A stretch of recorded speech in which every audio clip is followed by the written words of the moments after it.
और चलिए अब राजनीतिक खबरों का रुख करेंगे। भोपाल से बड़ी खबर आ रही है। बुधनी से चुनाव लड़ेंगे मिर्ची बाबा। जी हां, मिर्ची बाबा सपा ने उनको प्रत्याशी बना दिया है। बुधनी से सीएम शिवराज के सामने वो ताल ठोकेंगे। समाजवादी पार्टी के स्टार प्रचारक भी हैं और उनको इतनी बड़ी सीट से चुनाव लड़ाया जा रहा है, जहां सीएम शिवराज सिंह चौहान लड़ रहे हैं बुधनी से और समाजवादी पार्टी ने मिर्ची बाबा को यहां से उतार दिया है। आपको बता दें कि रेप के कथित आरोप में जेल में बंद थे और खास बात यह कि कमलनाथ और दिग्विजय सिंह के करीबी भी माने जाते हैं।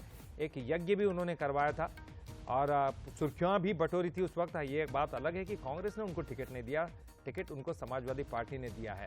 तो बुधनी से मिर्ची बाबा चुनाव लड़ेंगे, ये बेहद खास होगा। देखिए, आपको ग्राफिक्स के जरिए दिखाने की कोशिश करें बुधनी से मैदान में कौन कौन है। सीएम शिवराज सिंह चौहान बीजेपी से, विक्रम मस्ताल हैं कांग्रेस से, मिर्ची बाबा समाजवादी पार्टी से प्रत्याशी है। विक्रम मस्ताल तो जिन्होंने हनुमान जी का रोल अदा किया था। देखिए, ये जो मैदान है चुनाव का, खासतौर पर बुधनी, सीएम शिवराज सिंह चौहान के सामने कांग्रेस ने और समाजवादी पार्टी ने ऐसे प्रत्याशी को उतारने की कोशिश की है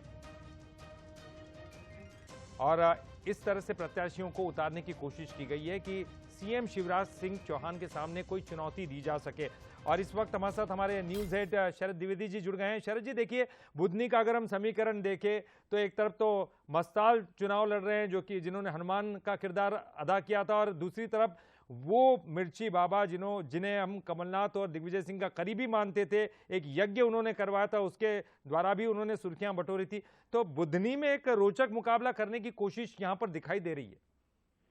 इसके पीछे एक और गणित ललित, बड़ा दिलचस्प गणित दिखता है कि आपको याद होगा कि सीटों के तालमेल को लेकर कुछ तकरार हुई कांग्रेस और समाजवादी पार्टी के बीच में, और कुछ आदान प्रदान भी वाक्यों का ऐसा हुआ जो दोनों पक्षों के बड़े नेताओं की तरफ से।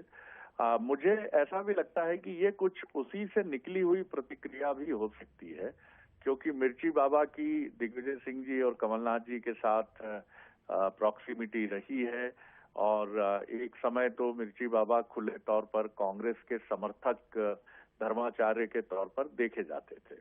हालांकि उनके साथ विवाद जुड़े रहे हैं और बीच में जिस तरह का अभियोग उन पर लगा और जिसके चलते कानूनी कार्रवाई का सामना किया और बाद में उससे बरी भी हुए, वो निकल कर भी आए सामने।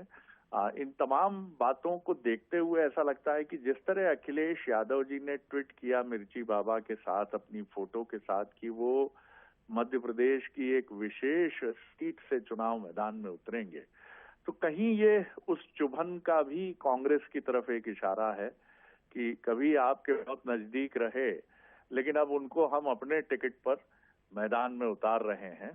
तो ये भी एक बात हो सकती है। लेकिन आप ये बिल्कुल ठीक कह रहे हैं कि अब बुधनी के रण में भले ही उसके परिणाम पर कितना असर होगा ये कहना कठिन है, क्योंकि शिवराज जी जिस पाए के राजनेता हैं, सब जानते हैं कि इतने दिग्गज राजनेता के सामने, लेकिन वहाँ एक अभिनेता भी हैं और अब एक धर्माचार्य भी हैं। तो चुनावी रण का जो आकर्षण है वो आप कह सकते हैं कि बुधनी का और बढ़ गया है। जी, बहुत बहुत शुक्रिया शरद जी इस पूरे विश्लेषण के लिए। तो निश्चित तौर पर बुधनी का जो चुनाव है वो रोचक बन चुका है। शिवराज सिंह चौहान के सामने दो ऐसे लोगों को खड़ा किया गया, हम कहेंगे, एक तो अभिनेता है जैसे शरद जी कह रहे थे, तो दूसरे धर्माचार्य। देखिए किस तरह का रण होता है आने वाले चुनाव में। और रायपुर